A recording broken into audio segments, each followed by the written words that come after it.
à... Tu veux pas? Regarde, elle va dire quoi faire. Tu as juste à tourner la roue. Tu veux Ça, pas? voilà. Tourne. Tourne pas.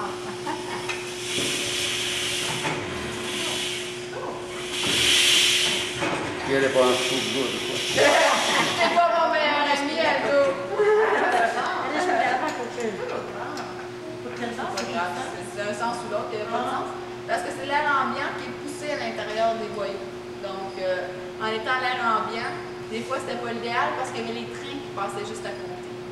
Donc, des fois, l'air, c'était pas le plus proche qu'on pouvait avoir pour respirer. Donc, on passe en premier par une grille.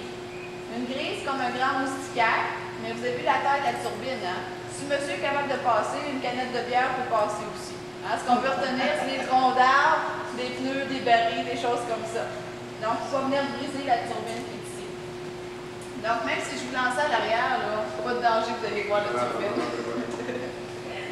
Donc, après la grille, qu'est-ce qu'on a?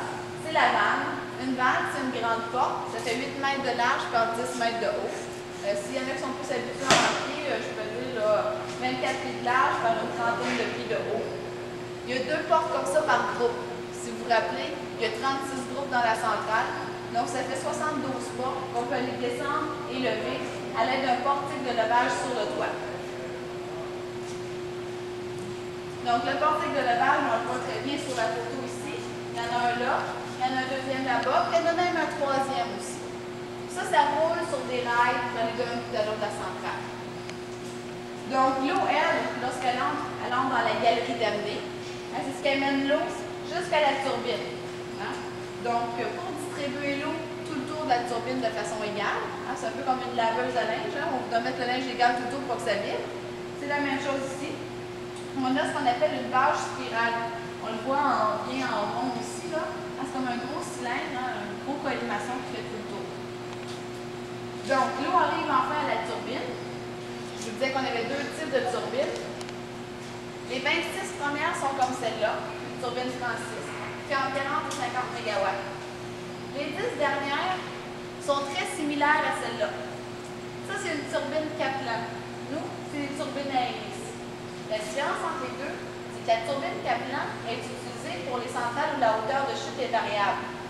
Donc, les pales peuvent s'ajuster selon la hauteur de chute. Nous, ici, la hauteur est toujours de 24 mètres. Donc, les pales sont fixes. Donc, ça va être une turbine à hélice. Celle-là, bien, ils vont faire entre 50 et 55 MW. Donc, la turbine Francis va peser 100 tonnes. Elle va tourner à 75 tours par minute. De quel côté vous pensez qu'elle va tourner, la turbine?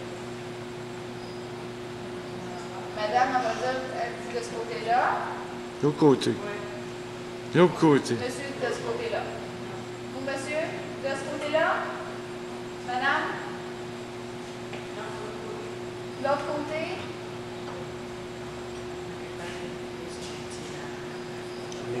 Oui, excusez, mon italien n'est pas encore assez bon.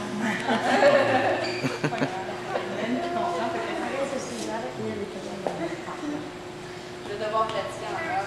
C'est comme mon chinois aussi, il n'est pas encore assez bon. Donc, qui est d'accord avec madame qui dit que c'est de ce côté-là? No, no. Incontra. De l'autre côté. Hein? Hein? Qui est d'accord de ce côté-là? Moi.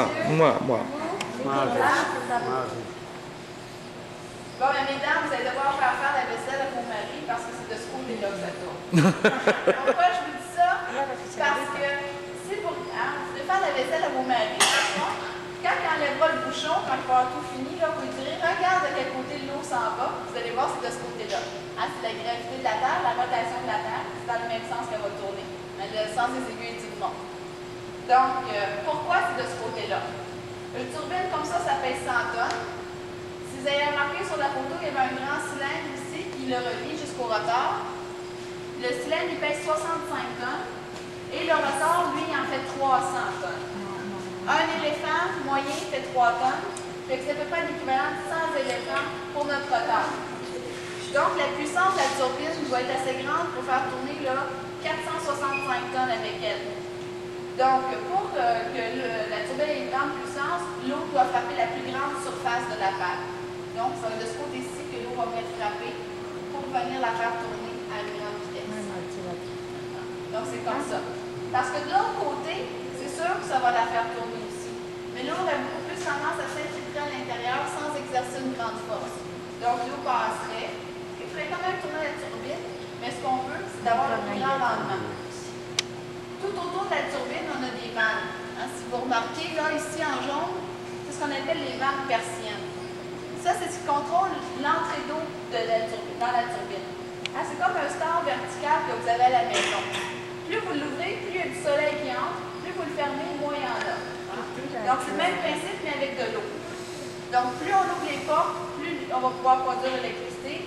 Plus on les ferme, moins on va pouvoir produire de l'électricité. Comment on fait ça? C'est parce que plus il y a d'eau, plus la turbine aurait tendance à aller vite. Mais ce qui est bien important, c'est de toujours garder le 75 tours par minute pour créer notre 60 cycles.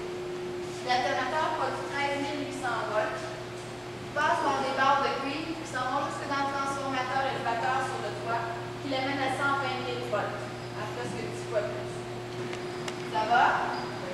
Est-ce qu'il y en a qui ont des questions sur le fonctionnement de la centrale?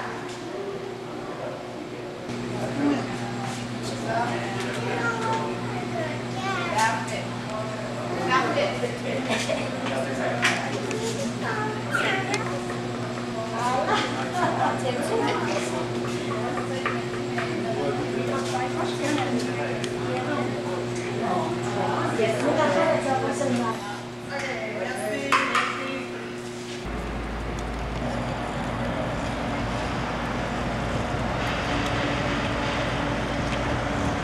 Donc maintenant, on va aller sur le toit. On va prendre l'ascenseur pour y aller. OK, on va y aller.